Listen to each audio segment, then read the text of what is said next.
আসসালামু আলাইকুম গাইস। তো এটা আমার ফার্স্ট ব্লগ। তো ব্লগটাতে সবাই জয়েন হয়ে থাকবেন।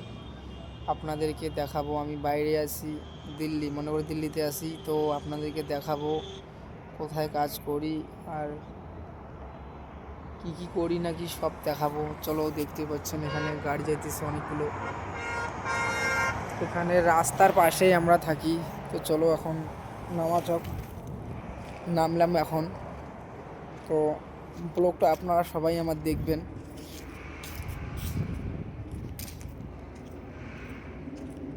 চলো দেখা যায় কি করি কি না, কি এখানে কি হচ্ছে। তো আমরা এই সাইডে কাজ করি। তো পাশে এখানে আরও অনেকগুলো বিল্ডিং আছে। তো দেখাচ্ছি আপনাদেরকে, দেখতেই থাকুন। দেখতেই পাচ্ছেন চারো তরফ তোমাকে দেখাচ্ছি। তো আসসালামু আলাইকুম গাইস, ভিডিওটা এখান থেকেই শেষ।